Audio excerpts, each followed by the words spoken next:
We're going to take the North and never give it back. So that's a good pick. You get the corner. I got to go bold, right? I got to go bold for this. Welcome back to the Unbearable Sports Podcast. I'm your host, Brad Barron. Make sure to like and subscribe out there on YouTube and rate the show 5 stars everywhere that you get your podcast. What's going on, Bears fans? We are live on YouTube a little earlier than normal at 7 o'clock. I'm waiting. My wife is bringing back some Portillo, so I'm like, I had to bump this up a little bit just to kind of go through with everything, but hope everybody is doing great out there. Today, we are going to be breaking down all that you need to know about the Scouting Combine. I didn't do a small Day 3 recap, so we're just lumping Day 3, Day 4, and also talking about Day 2 and Day 1. So let's just get this show on the road and start talking about who are some of the biggest winners and losers from this NFL Draft Combine, and also players that I do think that Ryan Poles is going to really like out there. So let's get started with just some of these takeaways that I have from the Combine. So starting out with just the overall takeaways, I kind of went out with this and thought, well, hey, the wide receiver depth, pretty darn good. We got to see the wide receivers really ball out this week. And same thing, I thought that the centers looked really good. I'm still doing a deep dive into our offensive line group, but yet again, I watch a lot of the on-the-field drills to see what's out there, and what you're seeing is the wide receivers, first off, were incredibly athletic, and a lot of these are people that are coming from Day 2. And you see these crazy athletes that are coming out of Day 2 that might be going into Day 1. Wide receiver, if your Roma Dunzes of the world or your Malik Neighbors, Marvin Harrison Jr.'s, if they aren't there at number 9, you could get someone else later on. Yes, those are more the top tier upper echelon, but there's a lot of good receivers out there for the Bears to pick up. Next, also, like I said, center depth. That was something that really shined today, and we'll dig deeper into that, who was some of the big winners and losers from the day. But then another piece, I believe that the Bears would go defensive end at 9. I'm kind of getting a vibe, unless they were to sign someone. It does make sense for them to, even though that there's a lot of Danielle Hunter vibes and a lot of Danielle Hunter hype and AJ Epinesa, to me it feels like the Bears would love to get like a Dallas Turner, a Laiatu Latu, or a Jared Verse, which we'll talk a little bit later on, which is how they have performed. And I think if they're able to land one of these defensive, I think they look and say, we could really kind of have our pick of these defensive ends at number 9. So that's just where my vibe is. But last, we have to talk about just the big takeaways before getting into the actual people that were at the Combine. But right now, I'm currently in the mindset that the Bears would trade Fields for hopefully a second, right? We talked about how that trade market is pretty darn low. But Caleb Williams, I do believe that the Bears would go Caleb Williams. That's just what I'm assuming. So when you hear me talk about this, just go under the assumption that the Bears have a second from trading Justin Fields, and Caleb Williams would be the Bears pick at number 1. That's really what I'm kind of going off of with a lot of this. And then, maybe we could get some news next week, but I'm not too optimistic with that. I know that Courtney Cronin was saying she expects something this week, but I feel like a lot of people are going to be waiting until free agency to see what does that free agent quarterback market looks like. But the potential landing spots, Falcons, Steelers, Las Vegas Raiders, and the Vikings. So Vikings are definitely the most interesting just because it would be inside of the division. But I think, to me, I'm not too worried about that if he were to go there. But let's get into some more content, and let's get into the actual players out there on the Combine. So let's start out with today, the offensive line. What I was trying to do is I wanted to get 2 winners and then 1, 2 risers and 1 faller, or people that really impressed me. And I wanted to start things off with the offensive line because obviously we had it today, but I ended up doubling it. I have 4 winners, or I think 4 or No, 6 winners. I have 6 winners and 2 fallers from today. So let's actually start with the people that I think might be a little bit out of the Bears' range. And number one is Tylise Fuanga out of Oregon State. He is their right tackle. And the reason why I don't think the Bears would go after him, he's a right tackle ultimately. And his field work was incredible. RAS score of a 9.72, which is absolutely incredible. He weighed in 6'5", 324, and had a 5'1", 40-yard dash. So his testing numbers, incredible. Graded elite in explosion grade, was great in speed grade, and good in just the overall size. But to me, was one of the best movers in the drills and is more of that right tackle. So that's where, for me, Bears probably would not go after him, but I wanted to just call him out because he was someone that really shined. Same thing with like a Joe Alt. I thought Joe Alt was good at the drills, but someone that I just can't see the Bears being in position to draft someone like that. But I want to just kind of go through the other two real quick. Troy Fontenot was the offensive tackle from Washington, weighed in at 6'3", 317.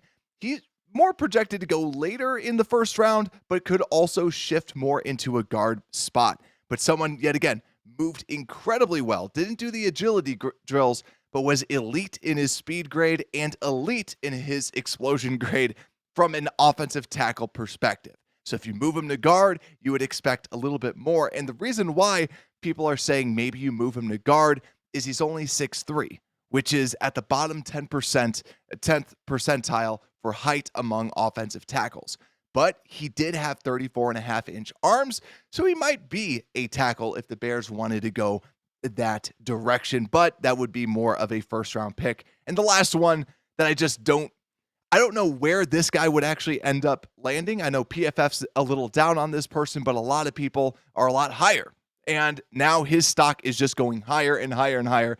That's Cooper Beebe, guard out of Kansas State, with an unofficial RAS score of 9.71. Incredibly athletic, elite agility grade, elite speed grade, good explosion grade, and good size grade at 6'3", 322.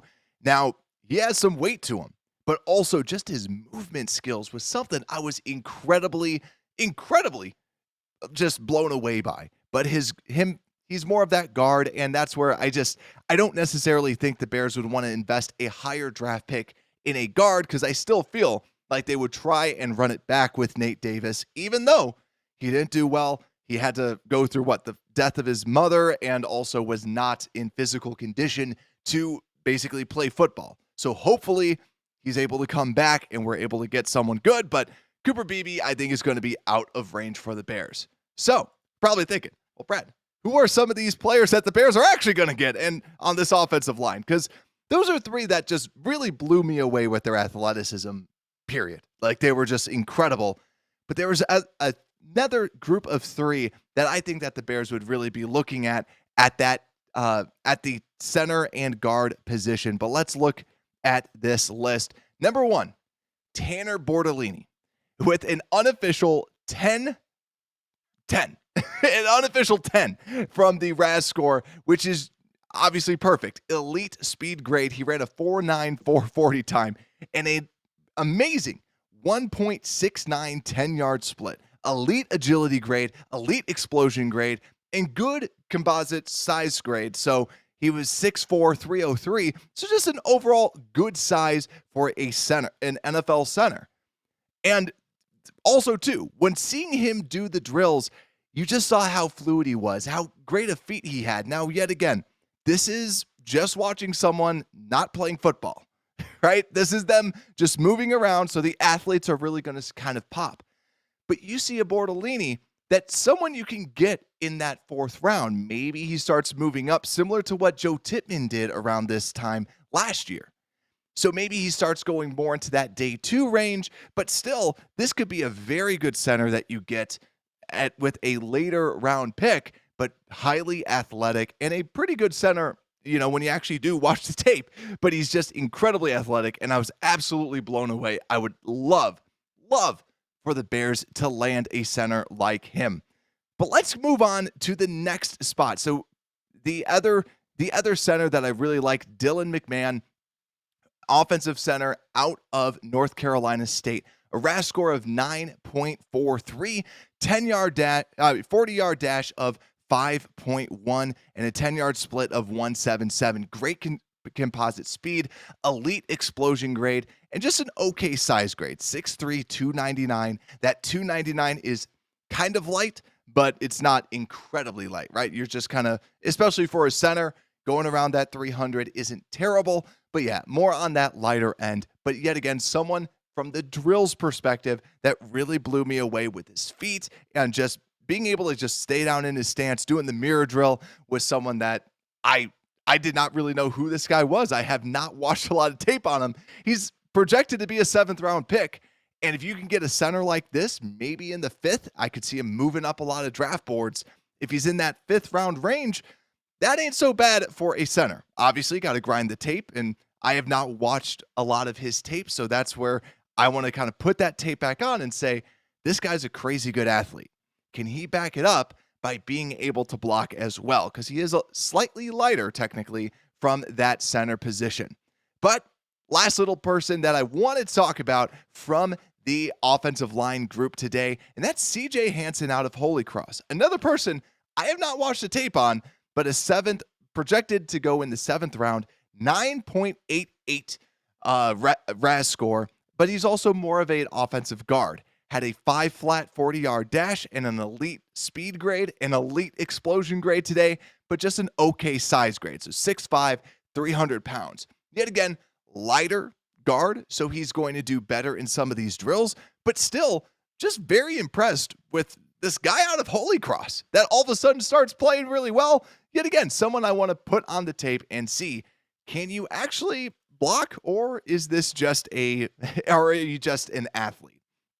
But let's talk about some of the people that I see falling that when I was watching today, I was not very impressed with. But let's get started with the first one on my list, and that is Dominic Pooney. This is someone that a lot of people really like. This is an offensive tackle from Kansas that is projected to play more of that offensive guard. Now, his speed grade was poor. Ran a 5.48 40 time, which is not good at all, and a 1.86 10-yard split, not great. Also, the thing that really kind of stands out to me is he was super slow in these drills. And then you see him, he's technically light. He's only 303 pounds, which is below the 40th percentile of offensive guards.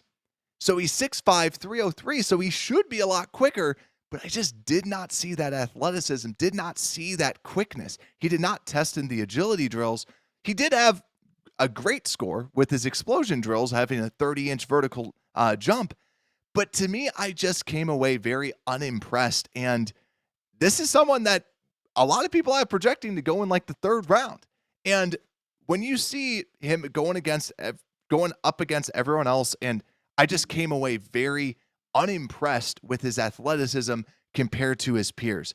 And yet again, you're not going to be running a lot of straight lines like you do here, but it was just very, very, very unimpressive. And this is someone that does block well and that a lot of people had high. So Dominic Pooney, my first kind of faller from this combine. But then the next one that I have out here is Blake Fisher out of Notre Dame. Now, those seeing on YouTube, you go, but he had a 7.12 RAS score. How is he falling then, in your opinion? Well, Blake Fisher was kind of that prospect that is supposed to be the good athlete. His calling card to be drafted in the 3rd, to be drafted, early day 3 or late day 2 was his overall athleticism. And yet again, putting him against these other athletes, he really didn't shine. He's 6'5", 310, so decently light, and just did not come away overall impressed with him. 5.21 40-yard dash. I don't care too much about the 40, but it was just really those on-field drills that I thought that his feet looked really clumsy, and even when he just has to run out in open space, this did not look like someone that is billed as the athletic type. When you see him going against a Taylor Guyton, who's more of that athlete, he just looked very underwhelming compared to everyone else. But let me know who really kind of shone for you at the offensive line position. Who were some of your big takeaways from that position group? But let's keep moving forward, though, with day 3. So day 3, we have not broken down. That's the quarterbacks, wide receivers, and the running backs. So you could probably guess, I'm not going to be breaking down quarterback tape or anything like that. I'm going off the assumption that the Bears are going to go with I was going to say Patrick Mahomes, with the Caleb Williams. Now, that's ultimately who I think they're going to go with. So because of this, I'm not going to necessarily break down specific quarterbacks, but I will say Michael Penix, you saw the arm. You saw the arm out there and just bulleting passes in. Also, J.J. McCarthy looked pretty good as well. And also, I am a big Bo Nix fan. Bo Nix sucked. It was not good at the combine, and it seemed like he just was too far in his head. But also, too, it's your question mark is your arm. Throw it to a spot, and you just didn't see the arm that you wanted out of Bo Nix. This was a good opportunity for him to silence people while throwing the deep ball. It just seemed like he was trying significantly too hard and just was a bad outing for him altogether. And I think when you see a J.J. McCarthy moving up and you see a Penix moving up, it was a really bad showing for a Bo Nix. But yet again, quarterbacks, not our big topic of discussion here. We got to talk about wide receivers, where I hope some of you that listened to our preview pointed to the screen and said, Brad was right. Because when we were talking about this, I was saying Xavier Worthy's going to run a 4.2, and he's going to be the story of the combine. I should actually clip that. Like, we're going to be talking about him the next day as he won the combine. So I wanted to put Xavier Worthy out here. Now, obviously, he ran a 4.21. And on this graphic, it was still 4.22, but he ran a 4.21, the wide receiver out of Texas, blazing speed. I'm actually not putting him as my own personal riser, but he's an NFL riser that is going to be going up draft boards. The reason why he's not going up my draft board too much, I knew, if you watch the tape, he's fast. So no matter what he would have ran with the 40-yard dash, he's fast no matter what. He's faster than everyone else. He's the Deshaun Jackson type of a player, the Marquise Goodwin type of player, and that's who he is. Now, he did weigh in at 165, incredibly light, so that might also be why he ran so darn fast. But when you look at him compared to a Deshaun Jackson, they're very, very similar, except to me, Deshaun Jackson had more of the big playmaking ability, but Xavier Worthy does know how to run a lot of very good routes and has deceptively pretty decent hands. So Xavier Worthy, he might be going all the way into the first round. But let's talk about some other prospects that I considered winners. And right up there, Ladd McConkey has dominated this NFL offseason. He's someone that kind of came out like, okay, he might be a third-round pick or something. And the more people watch, the more they're like, this guy's really good. The wide receiver out of Georgia. And he kind of gets that classic stereotype of the slot wide receiver. And yesterday, he really kind of graded out and showed, listen, I'm a lot faster. You got to be talking about me like an Eddie Royal. He runs a 4.39, an elite speed grade, and a good explosion grade, but poor size grade, 5'11", 186. But still, Ladd McConkey has just looked so crisp, so clean. In the drills, looked very good, ran very, very crisp routes. And that's where, to me, Ladd McConkey, I think he's now going to be in the first round. And I think a lot of people are going to have him as wide receiver 4. And Brian Thomas, who has always kind of been that wide receiver 4, he graded out incredibly well. But I think when you look at what Ladd McConkey has been able to do just with the route tree and the explosion, the playmaking ability, I think a lot of people are going to really like Ladd McConkey. And unfortunately, I don't think he's going to go with the Bears. He was someone that was making people look foolish at the Senior Bowl. He's just had one of the best overall off seasons or draft seasons this year. So Ladd McConkey skyrocketing up a lot of boards. But there's also one other thing I want to show too. And this is just, I want to just give my hats off to the wide receiver group. And this is what I'm talking about with just the level of depth. This is just athletic scores. But when you look at this, the people that scored above a 9 with the RAS scores, Adonai Mitchell, Brian Thomas, Xavier Legette, Roma Dunze, Cornelius Johnson, Johnny Wilson, Devontae Walker, Ricky Pearsall, Bubs Means, Luke McCaffrey, Jermaine Burton, Jalen Polk, Jalen Coker, Xavier Worthy, Jalen McMillan, and Keon Coleman, and Brendan Rice. That's how many people graded above a 9. Yet again, remember, this is relative. This is relative to everyone else in the NFL. There's some crazy athletes coming out there. And the next big winner that I have is Ricky Pearsall out of Florida, the wide receiver. Ricky Pearsall, to me, is an absolute beast. And yet again, he's kind of like the off-brand version of Ladd McConkey, where he's someone that has had an incredible draft season. And this was someone that was going day 3. Then now he's going day 2. He's kind of projected to go in the 3rd round. Might be there for the Bears, or maybe they trade down a little bit and get him. He's more of a slot receiver. He's 6 foot, 189, still can kind of be that good slot receiver. 4.41 40-yard dash and a 42-inch vertical. This guy can go up and get it. He's got incredible hands. He runs good routes. He's got the speed that you want out of the receiver position. Ricky Pearsall, very good player, and just keeps going up draft boards. But also, the wide receiving group, I couldn't just pin it down. And yet again, we haven't gone through the wide receiver group, so that's why I wanted to go through. I think I have 6 on this list. Or maybe 4. I have 4 on this list. And my next big riser, Adonai Mitchell out of Texas, an unofficial 998 RAS score. And this guy, you see why he's a former 5-star recruit. And I think that's where Ryan Poles might love this guy. You know how much he loves his former 5-star recruits. He's 6'2", 205, so he's got good size to you. You want to see a little bit more meat on the bones, but still, 6'2", 205, elite explosion grade, 39.5-inch vertical, over an 11-foot broad jump. And you look at his speed grade, like we said, 4.34, one of the fastest until Xavier Worthy comes out, a 1.52 10-yard split. Adonai Mitchell looked very crisp, and in the on-field drills, he looked really, really good when the scout quarterback was throwing it to him. But I will say this.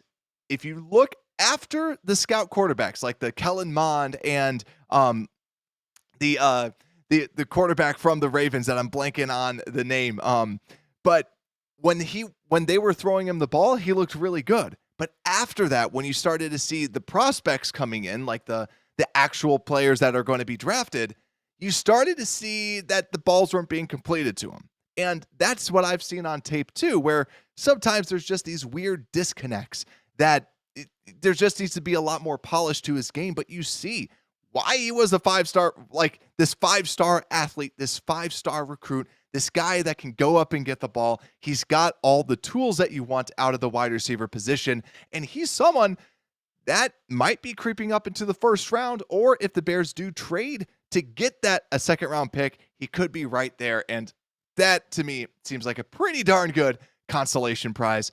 But let's talk about my last little riser from the wide receiver position. For those that listen to the show, you already know this guy, and I was thoroughly enjoying this. And I was also watching this with my dad, and he's like, there he is. There's Malik Washington.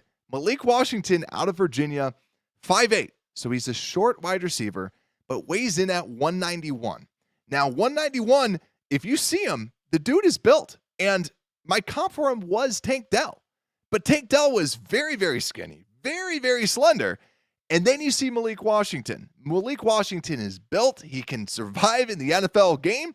Comes out with an elite explosion grade, jumping at a 42.5-inch vertical and over a 10-foot broad jump. Then you look at his speed grade, a 4.47 40-yard dash, which isn't amazing, but it's still great. He's got incredible speed. His 10-yard split, 153.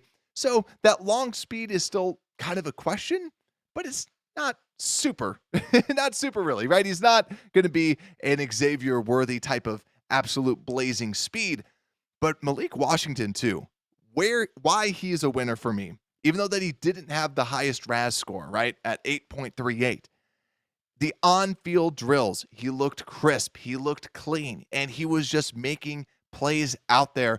And he was consistent. And that's what I want out of a wide receiver. And this Malik Washington, people are projecting him to go in the 5th. If you can get him in the 5th, I think now you look at the 4th.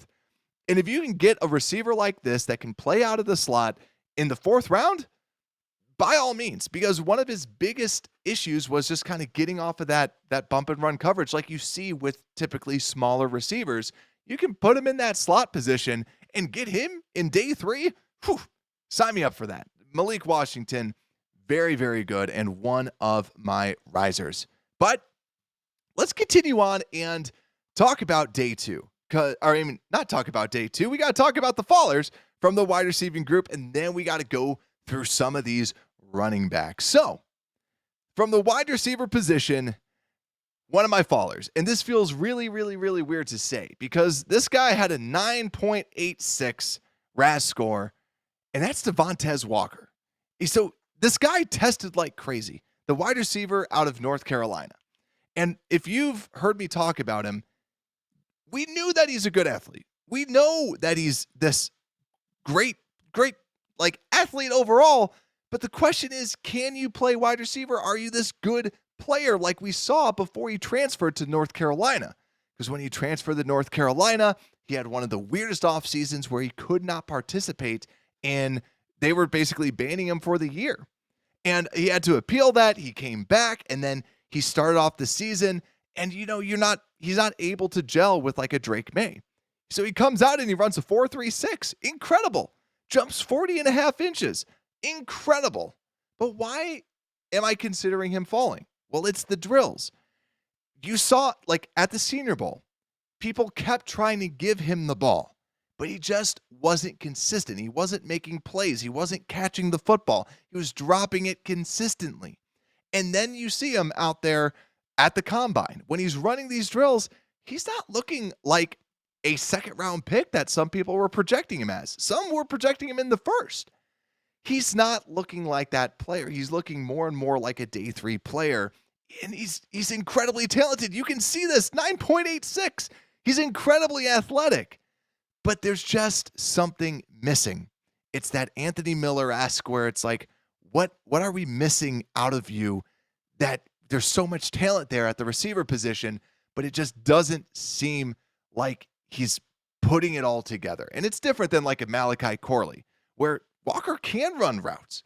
He can do a lot of these things, but it's this weird inconsistencies that's really, really frustrating throughout this draft process with Devontae Walker.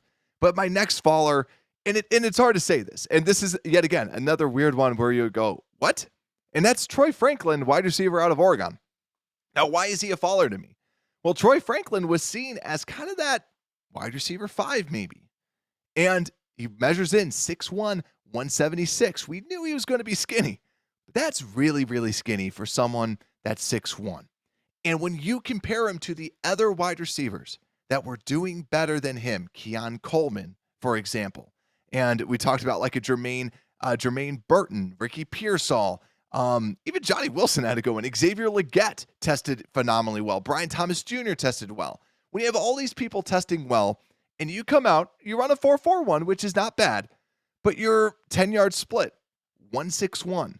That is below the 50th percentile, even though you ran fast. So you're not showing that you have this burst. Your agility scores were not great. That's something that is a big question to me.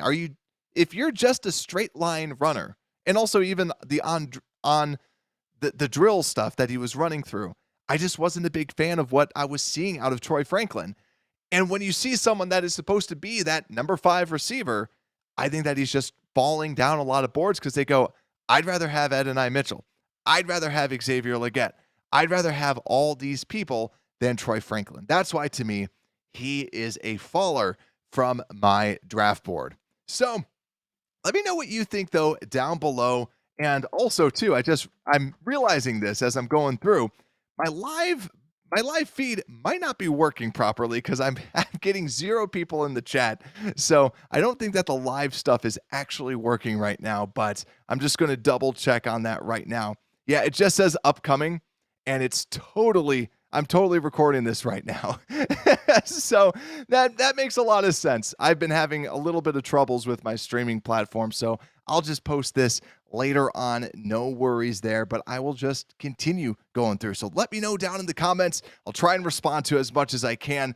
I wish that this could have been live, but we're already kind of going through this as we go. But let's just carry on, shall we? Let's go into day 2. Or actually, no. I have it a little cropped out. Running backs. Let's go through running backs. Why have we not gone through the running backs? Let's break them down, shall we? So, running back position.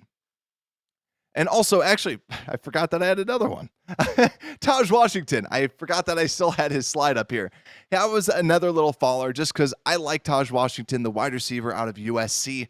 And also, if the Bears go Caleb Williams, I am looking at which one of these wide receivers could we have as a Chicago Bear.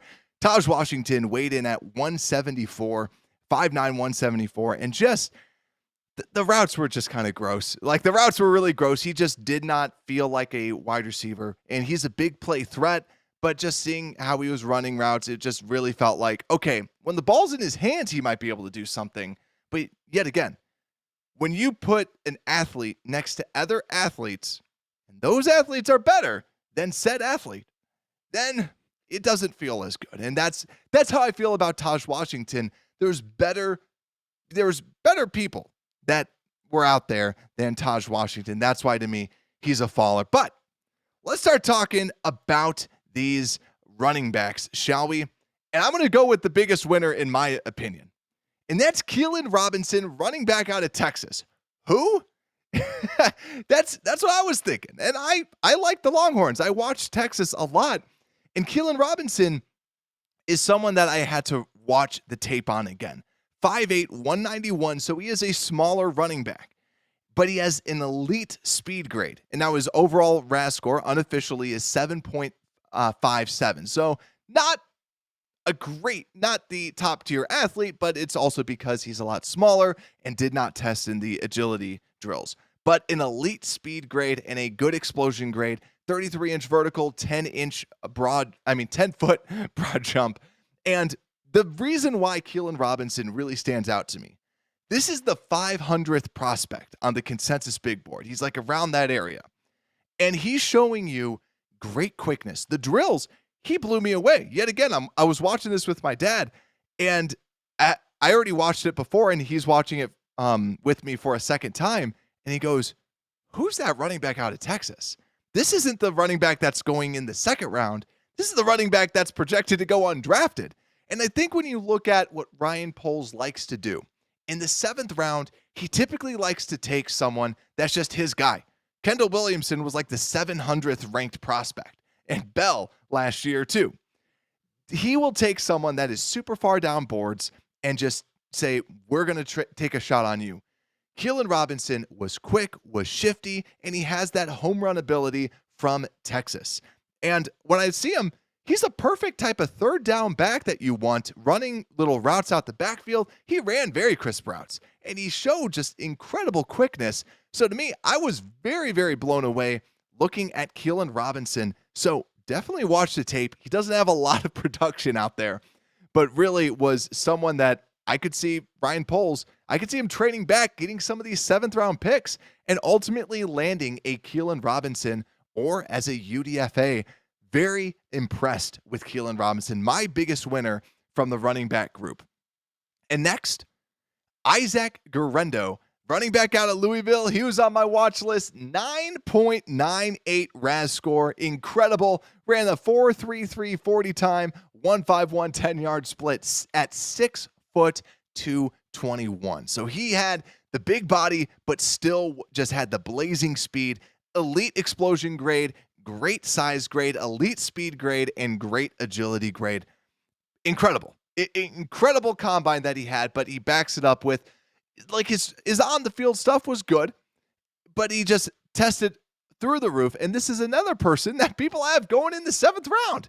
And now I think he's just going to be climbing up all these draft boards, probably going to go in the 5th, the 4th, just because people see the potential that this guy has. He was highly sought after at Wisconsin, but ultimately transferred over to Louisville. And obviously, you see why he was so highly sought after. Just an incredible athlete and a home run threat whenever the ball is in his hands. But we have to talk about a loser, unfortunately.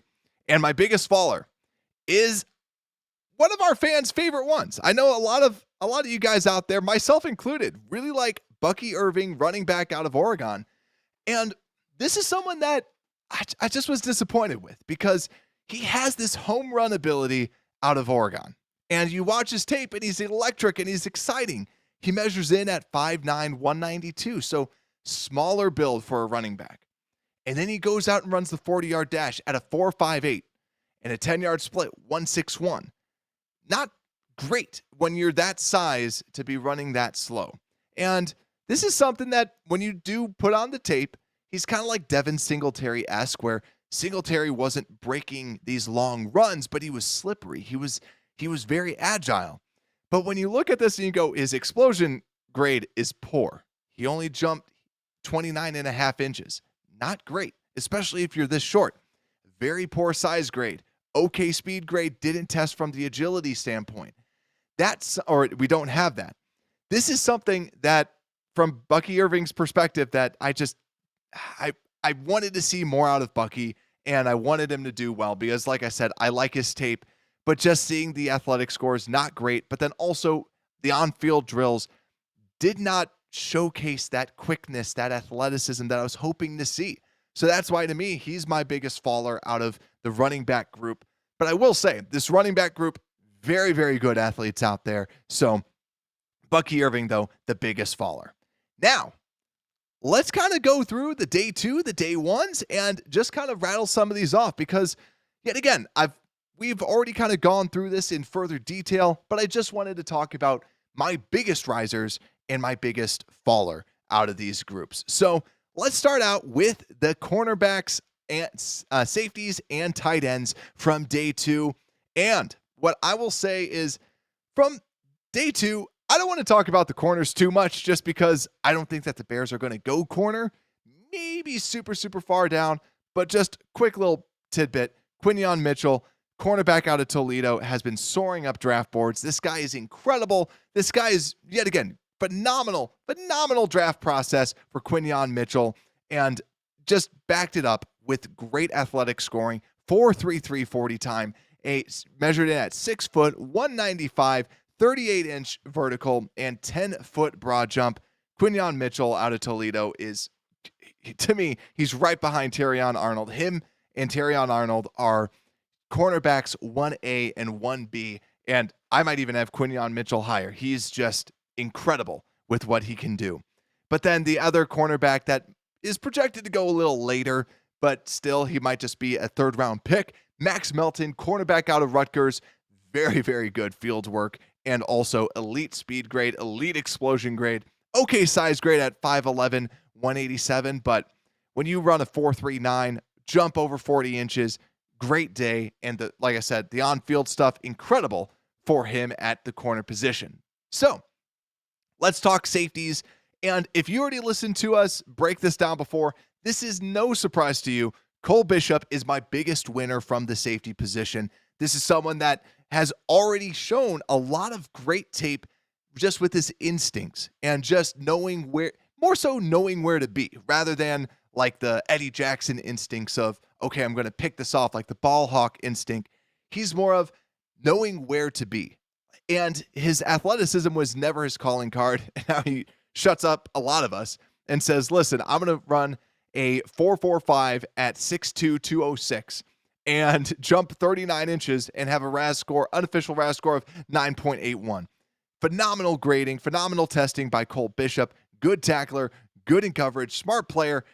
That third round grade, I could still see him in that third round, but I think he's moving up and he might be back end of the second round. But then next, another kind of my consolation prize, Dadrian Taylor Demerson. This was made for him because he does struggle to tackle players 5'10", 197. Like I mentioned before, his weight is going up. That's what you want to see. He needs to pack on the pounds. But even though he's packing on the pounds, he has an elite speed grade at 4.41 and a 1.51 10-yard split and jumped 36 inches. Or might be 38. Yet again, the 6s and 8s on these are a little hard to read. But overall, very, very good. Texas Tech safety. Dadrian Taylor-Demerson, and also the biggest faller. I mentioned this last time as well.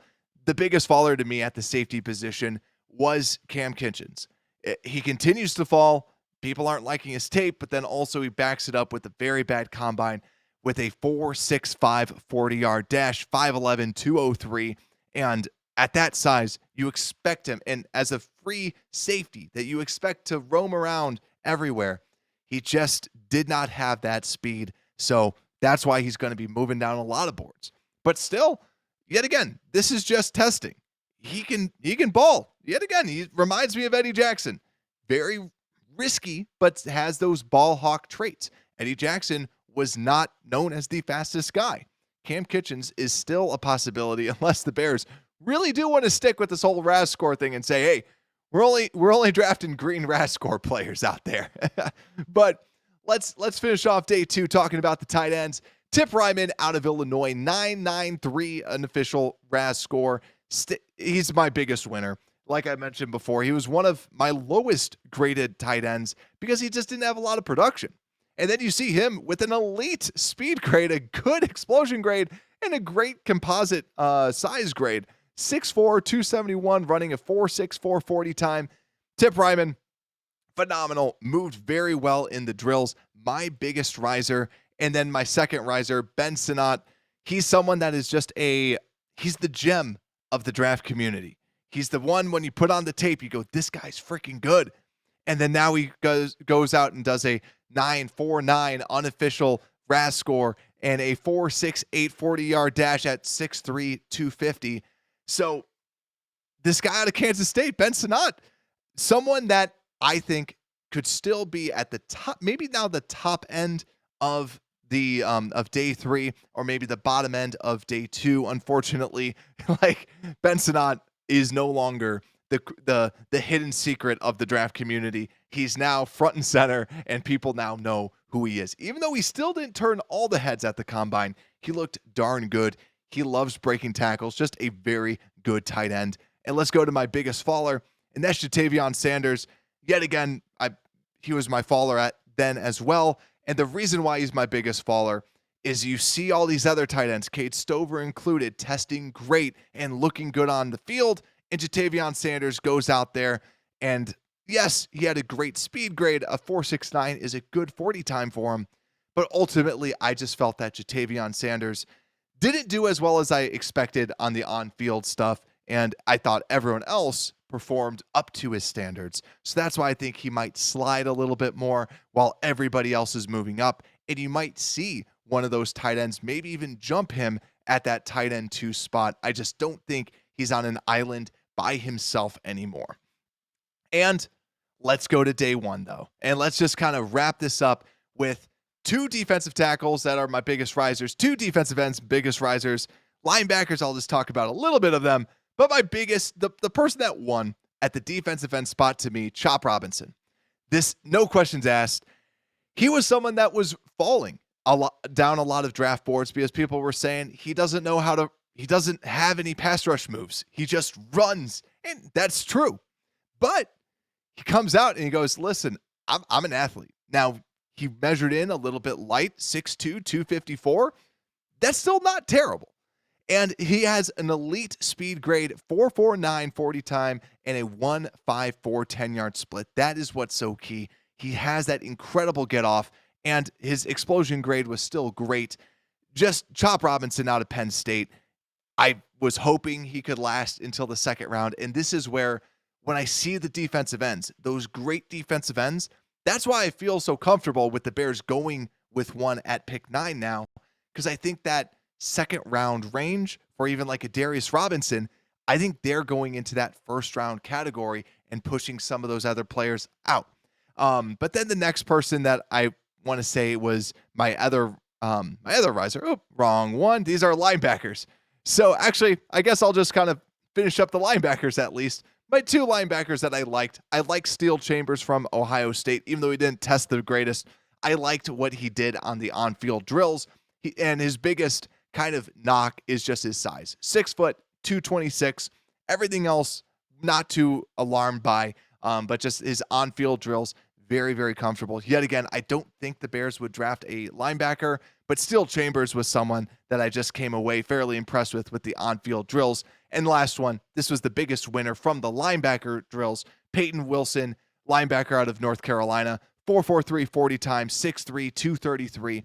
So very good, kind of that more modern linebacker you want, but the Bears just aren't going to draft because drafting one in the second round doesn't make sense. But where were we? Let's go back to the defensive ends. So Dallas Turner, for the defensive end out of Alabama, is my runner-up for the biggest winner for defensive end. I was going to go Jared Verse because I love Jared Verse, and Latu seemed to have a great combine. Both of them tested around this similar ways. But Dallas Turner, the reason why I put him as my runner-up is because Dallas Turner, 6'2", 247, but when you see him run that 4.46 and 154 10-yard split, and then the elite explosion grade with the 40 and a half inch vertical jump and over a 10 broad, I just feel like this is what the Bears want out of a defensive end. They want that explosive pass rusher that can get to the quarterback, and that's what Dallas Turner is. Also, he's the most raw out of those top 3 defensive ends. So you know that the Bears want to try and teach here's this extra group of pass rush moves because Latu already has those. And there might still be questions about his neck because we know how stringent the Bears are about injuries. And also Jared Verse, he's another power guy. I love Jared Verse. He's my defensive end 1. But Dallas Turner has the explosiveness, has these high-end traits that I feel the Bears are going to try and covet. But let's go to who I think is the biggest faller at defensive end, which I haven't talked about. And this breaks my heart. Austin Booker, defensive end out of Kansas. He looked bad on the on-field drills, and his testing was not great. 6'4", 240. And I think that the reason, even though that he had a 6.88 RAS score, the RAS score is boosted by the fact that he is 240 pounds. He's a lighter defensive end, and he posts a 1.81 40 time, a 1.68 10-yard split. All those are very mediocre numbers.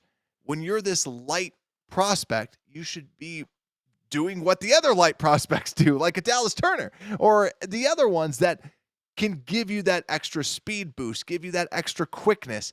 And he just did not show that in the actual testing and also on the drills. He looked very awkward out there. Looked more like a day 3 prospect than what he was going up. Like he was moving up a lot of boards. I really liked his tape, but the testing just made you question it. But yet again, Max Crosby, I don't know how Max Crosby tested, but I know when he was at Eastern Michigan, he wasn't the best athlete, but he had to add all this weight and he had to keep on moving up. Austin Booker reminds me a lot of Max Crosby, but yeah, it was not a good weekend for him. But let's finish things off, though, with the defensive tackles, and then we can call it a day. So the biggest winner for defensive tackles, no surprise here, Braden Fisk, defensive tackle out of Florida, 6 foot, 292, but the dude is just rocked up. He's built condensedly.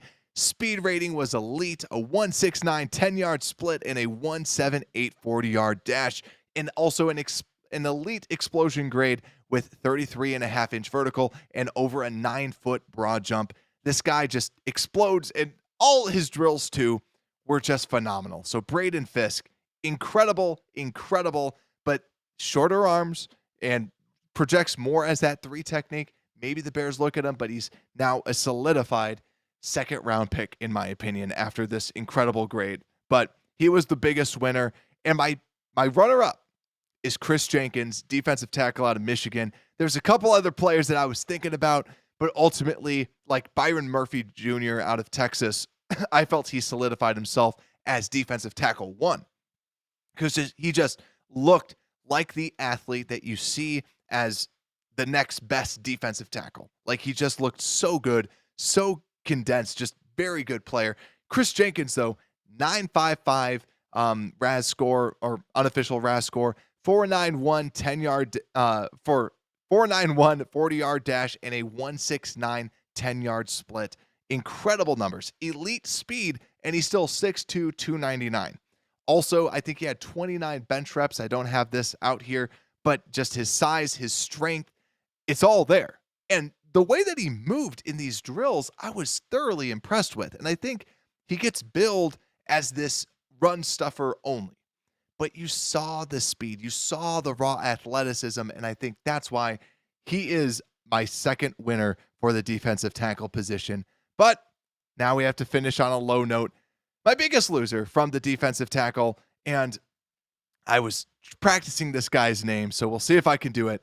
Justin Eboigbe, out defensive tackle out of Alabama, 6'4", 297. So he's taller, but he's light.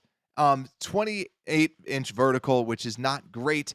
And then his speed, 5.18, which is not that good of a 40-yard dash, and a 1.78 10-yard split, which is just mediocre. Now, his grading overall, unofficial RAS score of 5.69, not terrible. It's just very mediocre. But this is someone that was this Alabama D tackle that when I was watching the tape looked really good. But he's a lighter defensive tackle that some people thought he could be that defensive end, defensive tackle hybrid. But watching him run the drills with other defensive tackles, just yet again, against his peers, did not look very athletic. And I know that it seemed like some people liked him creeping up, but now I think he's dropping back down and probably going to be like a 6th-round pick or so. Just overall came away very unimpressed with him. So let me know what you think, though. Unfortunately, like I said, the live stream did not work, so live chat, I missed you today. I hope all of you are doing well. Let me know questions and stuff down below in the comments, or who are some of the people that I missed. There were so many good performers today or in this weekend from the NFL Scouting Combine. Tomorrow, I will be breaking down, unless some bigger news comes out, I will be talking about I will be breaking down my mock offseason. I'll be doing a brand new one, so you don't want to miss out. Make sure to like and subscribe, though, out there on YouTube, and also rate the show 5 stars everywhere you get your podcast. And with that, Unbearable Sports Podcast, we are out.